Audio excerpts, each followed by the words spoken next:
Olá pessoal, hoje na nossa aula de programação orientada a objetos nós vamos estudar os conceitos básicos sobre esse paradigma, que é o paradigma de orientação a objetos.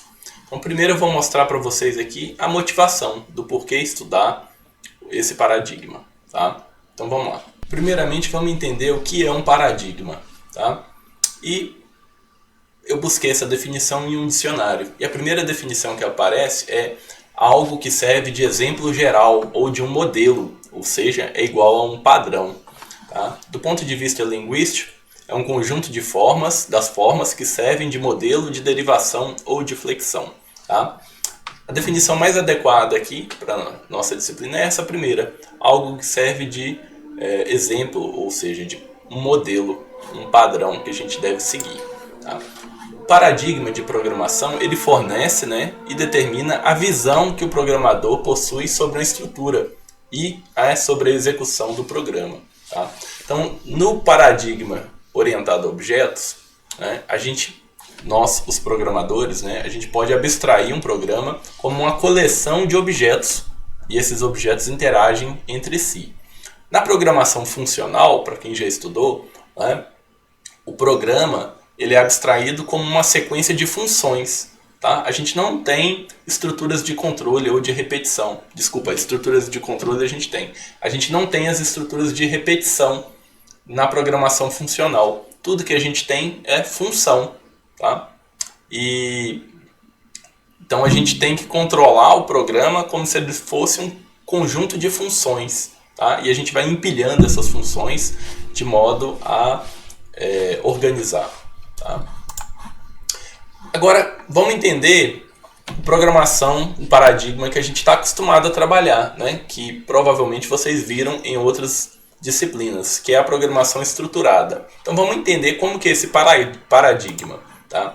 Na programação estruturada, a forma de programação dos computadores ela é voltada a reduzir um programa em 3 estruturas. Tá? Uma estrutura de sequência, uma estrutura de decisão ou seleção, que são os if e else, e as estruturas de iteração, ou seja, as estruturas de repetição, os comandos while, for, para quem já está acostumado. Toda linguagem estruturada possui essas estruturas.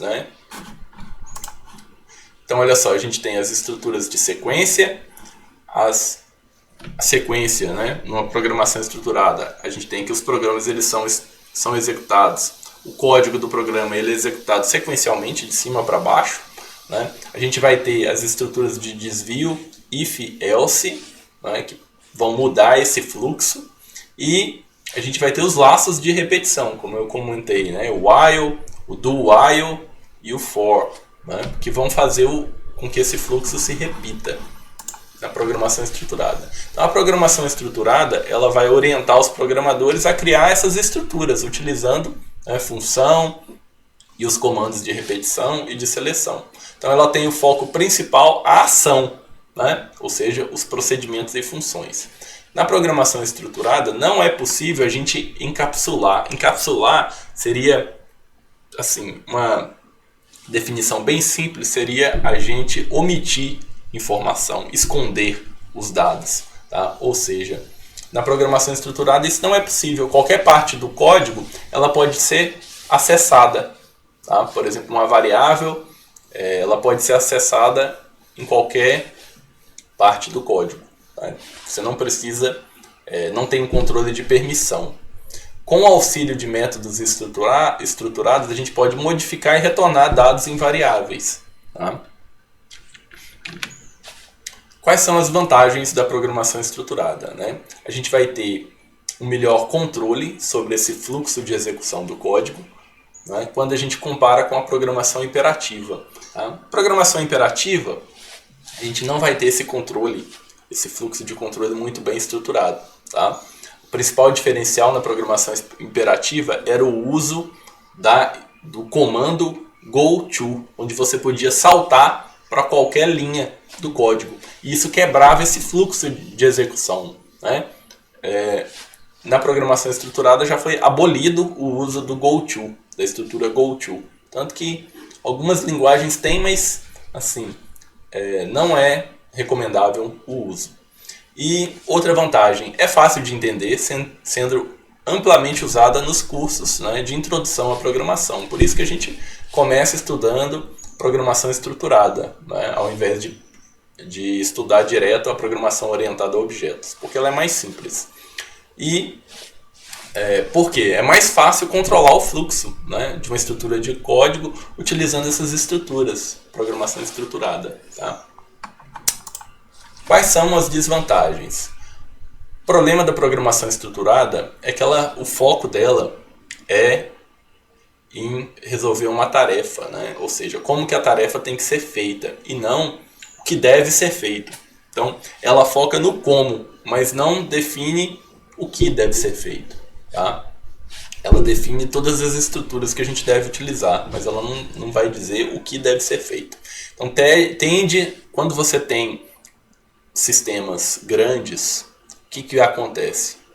No geral, né, quando o sistema começa a crescer demais, você vai ter um código confuso, né, onde vai ser difícil fazer a manutenção desse código. O tratamento dos dados vai ser misturado com o comportamento do programa. Tá? Então chegou-se à conclusão que a programação estruturada é difícil a manutenção de um sistema grande e complexo. Daí criou-se a programação orientada a objetos, tá? Para facilitar isso. Então vamos ver agora alguns detalhes sobre a programação orientada a objetos. Tá? Na programação, vamos primeiro explicar o que não é, né, o que a POO, Programação Orientada a Objetos, não é. Tá? Não é uma linguagem de programação. Tá? Então, Java, C++, elas não são programação orientada a objetos. Elas são linguagens que utilizam esse paradigma. Tá? Não é uma plataforma de programação. Não é um tipo de programa. É um paradigma, ou seja, um modelo que a gente deve seguir. Grosso modo, é um jeito de programar representando o que existe no mundo real. Então a gente vai pegar o que existe no mundo real e trazer para o nosso programa. E o que existe no mundo real? Objetos. Tá? E esses objetos eles possuem características e ações. Quais são as vantagens da POO? Né? Com a utilização da POO, a gente vai ter sistemas mais próximos do mundo real, porque esses sistemas eles vão ser formados por objetos. Tá? Podem ser tanto objetos concretos como objetos abstratos. Objetos concretos, a pessoa, um carro, um animal. Objetos abstratos seriam um relatório, uma conta. Tá? Então a POO ela vai possibilitar a criação de padrões, fazendo com que o desenvolvimento e a comunicação entre o time ganhe muita agilidade. Tá? Porque a gente vai seguir esse padrão e vai ficar mais fácil diferentes times entenderem o código. Facilita a reutilização de código. Esse é o grande diferencial aqui da programação orientada a objetos. Reutilização. A gente não quer reinventar a roda, né? Ter que refazer código. A gente quer aproveitar o código existente. Então, esse é um benefício, né, que vem a diminuir a complexidade dos sistemas. Né? Como eu falei, os sistemas vão ficando cada vez maiores e mais complexos. Então, vai acontecer muito a reescrita de código que já existe, né, utilizando a programação estruturada. Isso a gente não quer. Então, com esse paradigma da POO, a gente visa reutilizar o código que já existe. As desvantagens, né? Nem tudo são flores. As desvantagens. Em termos de tempo de execução, quando a gente compara um programa escrito na linguagem C com um programa utilizando o paradigma, né, da orientação a objetos, por exemplo, em C++, que também é uma linguagem muito rápida, né, mas quando a gente compara os dois programas, um utilizando linguagem C, paradigma estruturado, e outro na linguagem C++, paradigma orientado a objetos, o que vai acontecer? O paradigma, a linguagem C++, ela vai ter uma desvantagem em relação ao tempo de execução. Tá? Por quê? tem uma complexidade extra, tá? Na orientação a objetos, na hora de executar um programa. Então, a programação estruturada, linguagens, né, no caso C, é mais rápida, tá? Em comparação com C++. Por isso que, por exemplo, o kernel do Linux ele é desenvolvido na linguagem C e não na linguagem C++. Por quê? Né? Porque o kernel, a gente quer ali que ele tenha o máximo de otimização, ele seja o mais rápido possível. Porque o kernel, né, não sei se vocês já estudaram na disciplina de sistemas operacionais, ele é quem vai fazer a interface de comunicação entre o hardware e o software. Né? Então ele vai ter ali, ele vai estar se comunicando diretamente com o hardware do seu sistema. Então a gente quer que ele seja o mais rápido possível. Tá? Então por isso a escolha da linguagem C no desenvolvimento do kernel. Agora vamos ver primeiro um pouco de história. Tá? Até 1960 o paradigma utilizado era o paradigma estruturado. Né? Em 1967, né, conforme os sistemas foram crescendo, eles viram que o paradigma estruturado não era totalmente adequado. Então, né, foi criado o conceito da programação orientada a objetos.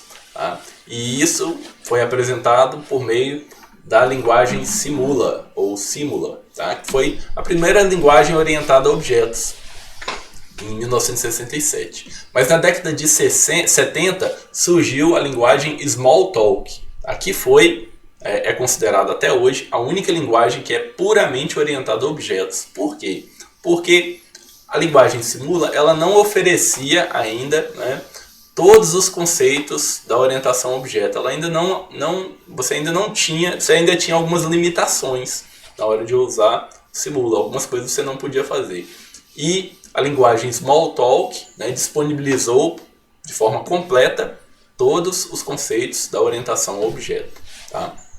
A gente vai ver mais para frente que todas as linguagens elas têm os desenvolvedores, né, da linguagem tomam alguma decisão que às vezes tem um bom motivo, mas que às vezes não disponibiliza de forma completa todos os conceitos da orientação ao objeto. E na década de 80, né, a POO passou por uma rápida evolução e isso aconteceu por meio do surgimento de outras linguagens orientadas ao objeto, como a linguagem Ada e a linguagem C++. E na década de 90 foi apresentado aí a linguagem Java, né, o surgimento da linguagem Java. A orientação a objetos, como eu falei para vocês, ela surgiu da necessidade de modelar sistemas mais complexos. Né? Os sistemas foram crescendo, a manutenção foi ficando complicada demais, impossível, então tinha que ter uma forma de melhorar isso. Tá? E a pergunta era, como melhor modelar o mundo real utilizando um conjunto de componentes de software? Né? Considerando que nosso mundo é composto de objetos, por que não utilizar objetos na hora de modelar um software? Então a ideia era essa, né? Modelar utilizando objetos, né? Determinando como eles devem se comportar, né? E se comunicar entre si. Então isso tende a ser mais natural para nós, né? As pessoas que vivem no mundo real, que interagem com objetos. Alguns conceitos essenciais da orientação a objetos. Nós temos classes e objetos, atributos, métodos e mensagens, herança e associação, encapsulamento, polimorfismo e interfaces, que são disponíveis na linguagem Java. Nessa aula a gente vai focar aqui em classes e objetos, tá? E os atributos, os métodos e mensagens. Os demais a gente vai ver no próximo vídeo. O que é uma classe? Tá? Aqui a gente tem várias definições, todas elas estão corretas. Uma classe é um gabarito, ou seja, um modelo, tá, para definição de objetos. Então, através da definição de uma classe, a gente descreve as propriedades ou os atributos de um objeto. Outra definição, classe representa um conjunto de objetos com características afins. Tá? É como se todos os objetos que têm alguma coisa em comum, eles estão dentro da mesma classe. Tá? Não tem nada relacionado com a biologia, tá? No reino, filo, classe, ordem. Não, classe aqui é uma definição à parte. Mas classe representa um conjunto de objetos que tem características incomuns, tá?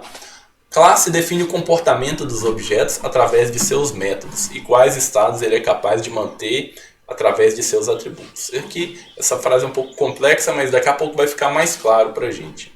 Classe é uma unidade básica de trabalho em um programa orientado a objetos, que representa um modelo abstrato a partir do qual são criadas instâncias. Tá? A classe ela é um modelo, ela define o que tem que ter num objeto.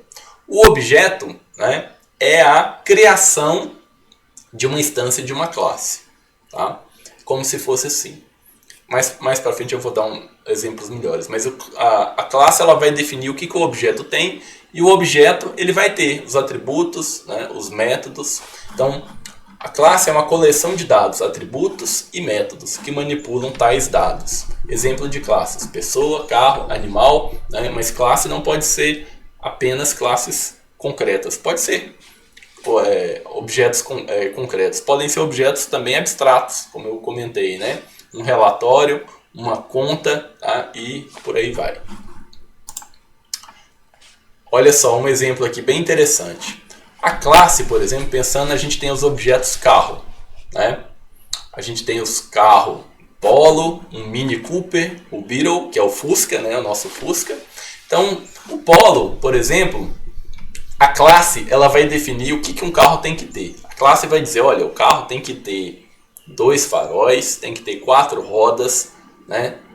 Tem que ter porta. Mas os objetos, por exemplo, eles vão ter os seus atributos. Tá?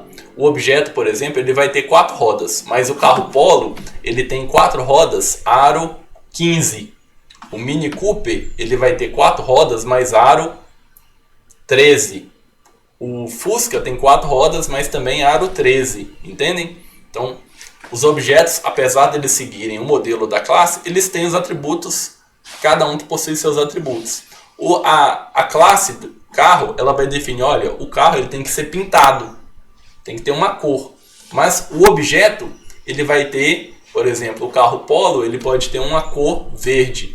O carro Mini Cooper, ele pode ter aqui um azul turquesa como cor. E o meu Fusca pode ter a cor vermelha. Tá? Isso diferencia os objetos. Então, esses objetos eles são objetos da mesma classe, a classe carro. Mas o objeto Polo ele é diferente do objeto Mini, que é diferente, Mini Cooper, que é diferente do objeto Beetle, né? O Fusca.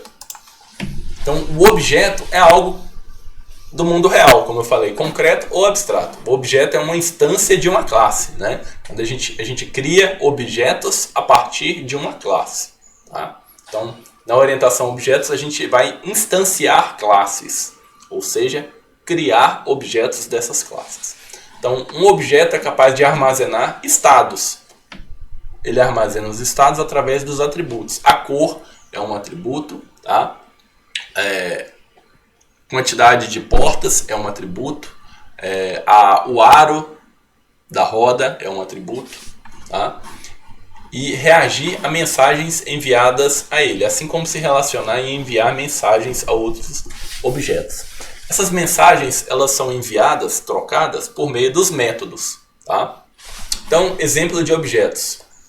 A gente pode ter uma classe que vai definir uma pessoa ou uma classe chamada humano e objetos dessa classe pessoa, apesar disso não fazer muito sentido no nosso mundo real, mas a gente tem a classe humano e objetos. Quando a gente instancia um humano, a gente está criando objetos com seus atributos. Então, João, José, Maria seriam objetos da classe humano. Classe carro, Fusca, Vectra, Ferrari seriam exemplos de objetos da classe carro. Classe animal, a gente teria cachorro, gato, galinha, são objetos da nossa classe animal. Então, olha só, o objeto a gente pode entender como um conjunto de dados mais operações. Os dados desses objetos são os atributos, né? Nosso jargão aqui da orientação a objetos, os dados são chamados de atributos. E as operações, as funções que a gente vai executar nesses objetos são chamados de métodos, tá?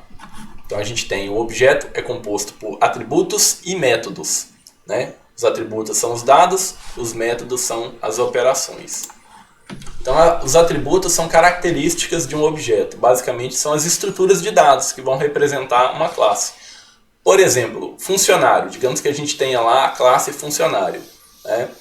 E essa classe vai ter, quando a gente instanciar um objeto dessa classe, ela vai ter os atributos nome, né, de um funcionário, endereço de um funcionário, telefone, CPF. Tá? Da classe carro, o que a gente teria como atributos? Nome, marca, ano, cor, tá? Aro. Uma classe livro, a gente teria como atributos o autor, a editora, o ano. Tá? Então, os atributos eles possuem valores. Por exemplo, o atributo cor ele vai ter a cor azul, vermelho, verde.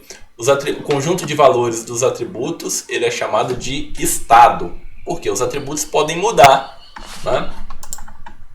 Métodos. O que são os métodos? Os métodos são procedimentos, ou seja, funções que vão manipular os objetos daquela classe. Tá? Então, além dos atributos de objetos, os métodos eles vão definir os atributos. Né? Então, por exemplo, você pode ter uma cor, um atributo de um carro poderia ser velocidade. E você vai ter um método que vai chamar acelerar. Então, quando eu acelerar, eu vou mudar o atributo velocidade do carro.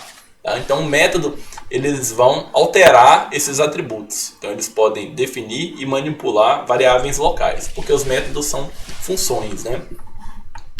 Esses métodos, assim como funções, eles podem receber parâmetros, tá? Que vai ser ali uma lista de argumentos na hora de chamar esse método. Na prática, como eu já falei, um método nada mais é do que um procedimento ou função. Só que tem uma restrição. Esse procedimento ou função, ele só vai manipular variáveis daquele objeto, ou seja, daquela classe. Tá? Não é uma função geral que vai manipular qualquer coisa. Ela está restrita a manipular os atributos da classe, ou seja, do objeto.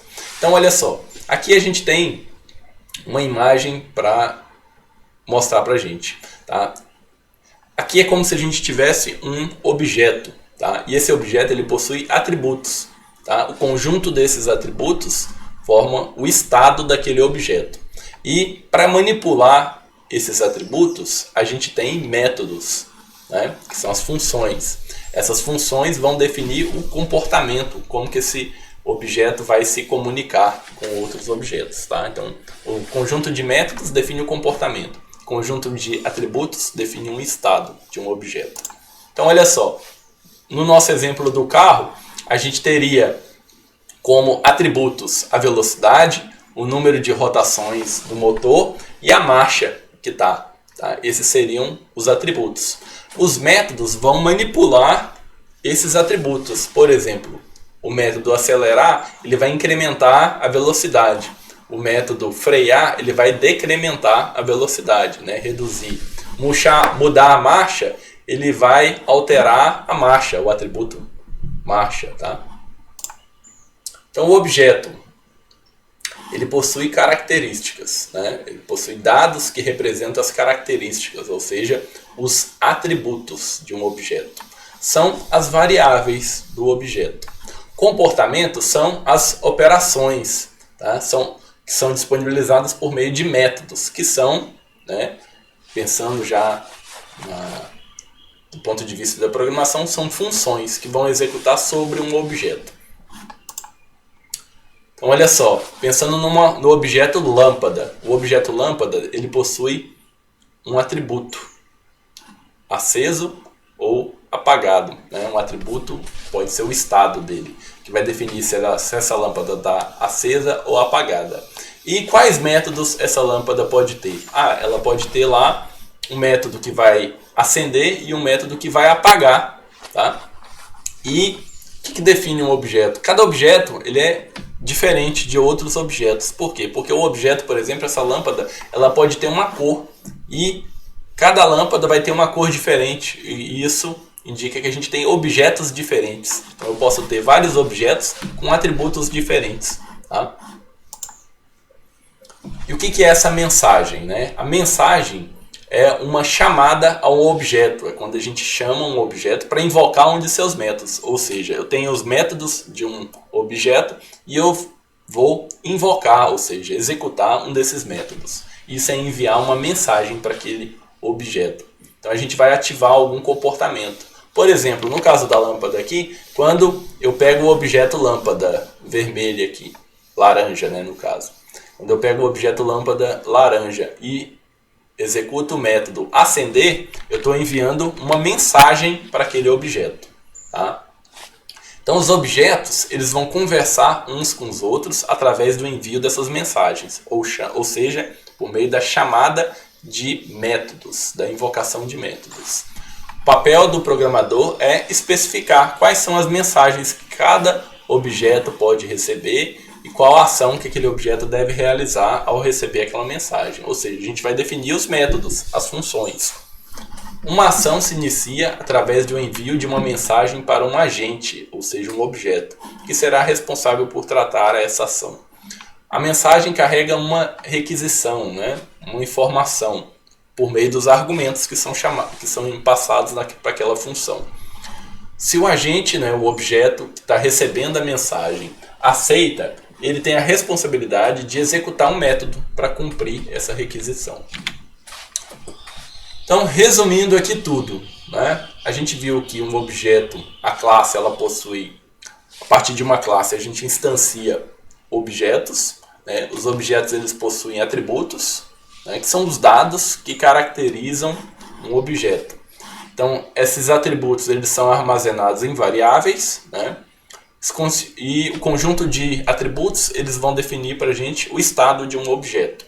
As operações, o que são? São os métodos que são disponíveis por um objeto, ou seja, são os métodos que vão manipular esses atributos. Tá? Os objetos eles vão conversar entre si pelo envio de mensagens. E essas mensagens nada mais é do que invocar métodos, tá? Executar funções. Então a gente finaliza por aqui esses conceitos básicos. Pode ser que pareça um pouco confuso, mas é bem simples. Tá? É só uma forma diferente de pensar, trazendo os conceitos do nosso mundo real, os objetos, para a programação. Então eu espero que tenha ajudado. Muito obrigado, né? Eu recomendo que façam a leitura dos capítulos iniciais lá do livro, que depois eu vou disponibilizar qual que é o capítulo, que já começa explicando o que são as classes e os objetos. Como eu falei aqui, nosso foco não é um curso de programação utilizando a linguagem Java, né? A gente vai utilizar a linguagem Java, mas a gente vai aprender, o nosso foco é aprender a orientação a objetos. Tá? Em termos de sintaxe, a linguagem Java não difere muito da linguagem C, por exemplo. Tá? Então, muito obrigado e até o nosso próximo vídeo.